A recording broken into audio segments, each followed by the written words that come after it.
बिस्मिल्लाहिर्रहमानिर्रहीम। अस्सलाम वालेकुम। कैसे हैं आप सब लोग? उम्मीद करती हूँ आप सब खैरियत से होंगे और अल्लाह पाक आप सबको ईमान और सेहत की बेहतरीन हालत में रखें, आमीन। This is my first vlog और मैंने सोचा कि क्यों ना आप लोगों के साथ अपनी डेली रूटीन शेयर की जाए।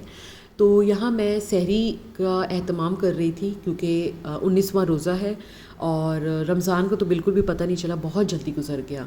तो बाकी ये है कि सहरी में जो है, पहले मैं तहज्जुद के लिए उठती हूँ क्योंकि ज़ाहिर सी बात है तहज्जुद में आप हम सबको उठना चाहिए, बल्कि कोशिश करनी चाहिए क्योंकि वो एक ऐसा टाइम होता है जब आप अल्लाह से कोई भी दुआ मांगे तो आपकी कोई रद्द नहीं की जाती।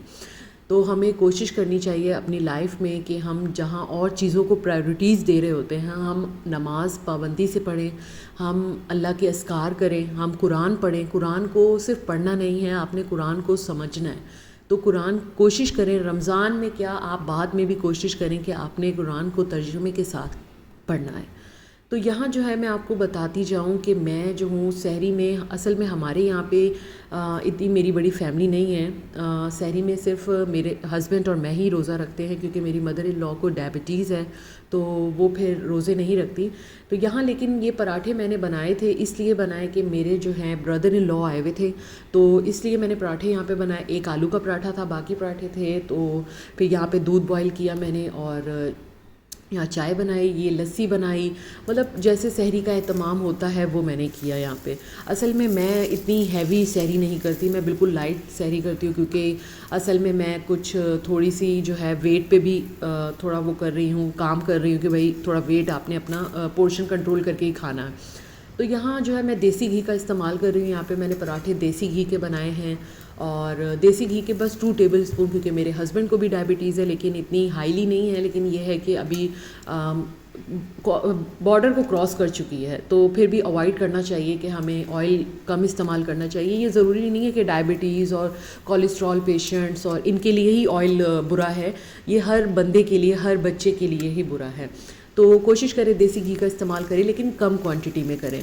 तो बस मैंने यहाँ पे जो है जल्दी जल्दी पराठे बना लिए और उसके बाद जो है यहाँ सहरी का ये सब कुछ आपके सामने है। बस सालन जो है वो ज़रूरी होता है हमारा। मेरे हस्बैंड जो है सालन के बग़ैर नहीं खाना खाते, तो मैं रात में ही या दिन में बना लेती हूँ ताकि वो सहरी में हम खा सकें। और फिर यहाँ पे और आखिरी एहतमाम तो आपको पता है कि चाय से ही होता है। तो लेकिन मुझे चाय इतनी पसंद नहीं है, लेकिन मेरे हस्बैंड तो वो तो कहते हैं, उनसे जब पूछो वो कहते हैं चाय ले आओ, चाय ले आओ। तो यहाँ बस वो उन सब उनके लिए चाय बनाई। तो फिर बस सुबह हो गई, फिर हम सो गए। तो सो के उठे तो क्योंकि सैटरडे था, सैटरडे जो संडे ये मेरी अम्मी के घर होता है तो हम वहीं जाते हैं। और यहाँ पे जो है मैंने जल्दी जल्दी बच्चों को उठाया, उनके कपड़े प्रेस किए, उनको नाश्ता कराया। फिर उनके बाद ये जो है अनाबिया की मैं हेयर स्टाइल बना रही थी, उसको रेडी कर रही थी क्योंकि मुझे काफ़ी लेट हो चुका था और मेरे हस्बैंड को भी काफ़ी लेट हो चुका था क्योंकि वो ऑफिस, उनका टाइम जो है वो उस टाइम पे आई थिंक 1 o'clock हो रहे थे, तो फिर मुझे पहुँचते पहुँचते 2 o'clock हो गए। तो बस इसी तरह फिर बस जल्दी जल्दी मैंने फिर वो क्लिप नहीं बनाया, बस अनाबिया को रेडी किया, हमदान को रेडी किया। यहाँ अनाबिया अपने हेयर स्टाइल को देख के बहुत ही एक्साइटेड हो रही थी। और नानों के घर जाके तो ये लोग बहुत ज़्यादा एक्साइटेड हो जाते हैं। जब नानों के घर जाना हो तो ये दोनों ऐसे एक्साइटेड होते हैं, बल्कि हर बच्चा, मैं तो कहती हूँ हर बच्चे जो होंगे वो बहुत नानों के घर जाने के लिए एक्साइटेड होते हैं। तो बस यहाँ पे इन दोनों ने, यहाँ पे ये दोनों खेल रहे थे, इनकी मैंने पिक्चर्स ली कुछ और बस फिर यहाँ पे ये एंजॉय करते हुए बस वो जो है यहाँ पे हम लोग पहुँच चुके थे नानों के घर। लेकिन नानों के घर का क्लिप मैंने आपको नहीं दिखाया क्योंकि बहुत लेट हो चुका था। बस हम यहाँ पे पहुँच गए। ये नानों ने आते साथ इन्हें जूस और लेस ये चीज़ें दे दी, चिप्स वगैरह। ये हैप्पी हो जाते हैं, इसलिए ये कहते हैं नानों हर चीज़ दे देती है ना आसानी से, इसलिए बड़े खुश रहते हैं। बस यहाँ पे हमदान जो है कलरिंग कर रहा था और हम बातें कर रहे थे आपस में। बस फिर अफ्तारी का टाइम हो गया। यहाँ अम्मी जो है मेरी वो अफ्तारी की तैयारी कर रही थी। फिर मैंने सोचा कि मैं भी सालन बना लूँ कि मेरे हस्बैंड और मेरी मदर इन लॉ भी हमारे यहीं मेरी अम्मी के घर आए हुए थे।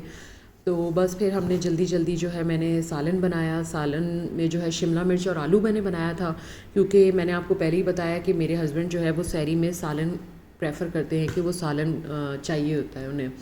लेकिन मेरे अम्मी लोग यहाँ पे, इनके यहाँ पे ये सालन का नहीं इंतज़ाम होता है ऐसा, क्योंकि वो बस वो जो अफ्तारी कर ली और बस उसके बाद सहरी करते हैं। तो बस फिर मैंने यहाँ पे शिमला मिर्च कट कर ली और आलू कट किए, प्याज टमाटर सारा ये सब कुछ कट करके मैंने ये सालन बनाया। और आप बताएं कि आप लोग कहाँ से बिलोंग करते हैं। मैं कराची से बिलोंग करती हूँ और मेरी अम्मी का घर भी कोई इतना दूर नहीं है, 15 to 20 मिनट्स की ड्राइव है। तो लेकिन पहले मैं जब हम नए घर में शिफ्ट हुए हैं, लेकिन जब पहले मैं रहती थी तो मेरी अम्मी का घर बिल्कुल ही 1-2 गलियों का फ़र्क था, तो वो बहुत ही आसानी होती थी। बल्कि जब अनाबिया और हमदान ये दोनों छोटे होते थे, ये तो सुबह जाते थे नानों के घर, रात को वापस आते थे, ऐसा होता था। तो बस यहाँ पे जल्दी जल्दी मैंने सालन बनाया क्योंकि काफ़ी लेट हो चुका था हमें।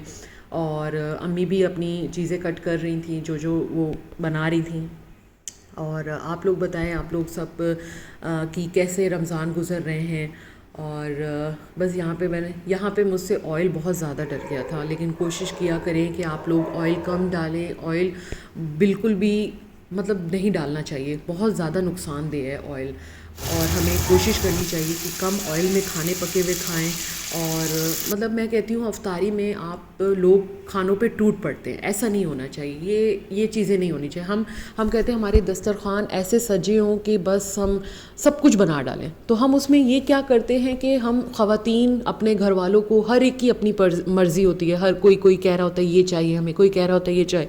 लेकिन सबसे मुश्किल जो होता है वो ख़वातीन के लिए होता है कि वो सारा दिन अपना किचन में लगा देती हैं, ना उनकी इबादत में वो इबादत कर सकती हैं, न मतलब वो सारा टाइम अपना किचन में लगा देती हैं। तो कोशिश करें कि आप कम चीज़ें कम क्वांटिटी में रखें। और इससे कोई ऐसा फ़र्क नहीं पड़ता कि आपका टेबल पूरा सजा होना चाहिए।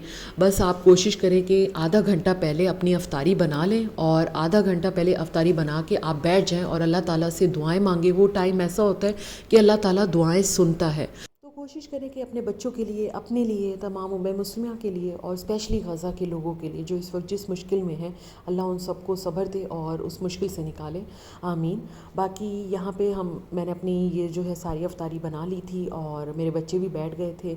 असल में मेरी अम्मी का घर भी रेनोवेट हुआ है अभी ही, तो इंशाल्लाह मैं उसका भी व्लॉग आपके साथ शेयर करूँगी। बाकी उम्मीद करती हूँ कि आपको मेरा व्लॉग पसंद आया होगा और इंशाल्लाह अब नेक्स्ट व्लॉग में मिलेंगे। अल्लाह हाफ़िज़।